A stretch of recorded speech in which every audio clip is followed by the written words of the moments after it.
Un box complètement vide. Ce matin, les 7 accusés détenus ont tous refusé de se présenter à l'audience et c'est toujours les conditions de transfert qui posent problème.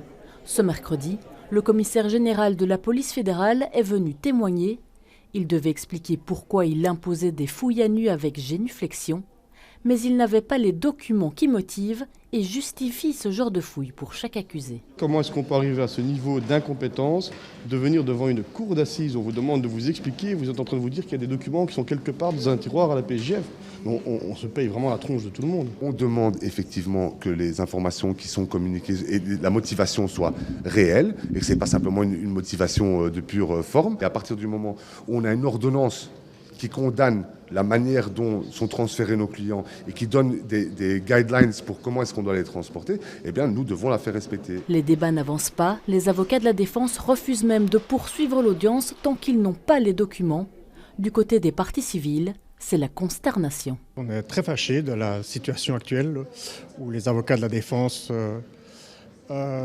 constatent que toutes les règles administratives sont bien respectées, et malgré tout, veulent se faire arrêter le procès. Ce qui est en train de se passer est véritablement indigne. C'est le mot qui ressort de beaucoup de personnes, parce que ça ne devrait pas se dérouler comme ça. Le choix de ne pas venir avec cette histoire de jugement en référé, c'est un choix individuel, c'est un choix.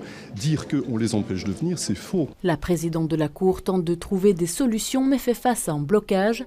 Elle décide de suspendre l'audience. L'heure est grave, il faut débloquer la situation, il en va de la suite de cette session d'assises.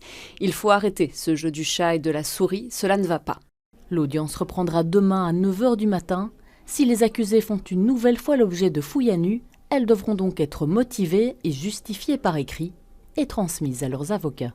Il risque d'y avoir quelques incidents parce que si effectivement la défense n'est pas satisfaite des ordonnances, des décisions administratives qui sont prises, peut-être certains avocats voudront-ils déposer leur mandat comme il est dit. La présidente a été très claire, elle les commettra d'office dans ce cadre-là, en appelant au bâtonnier. Ça prendra un peu de temps, mais je pense quand même que nous commencerons réellement demain.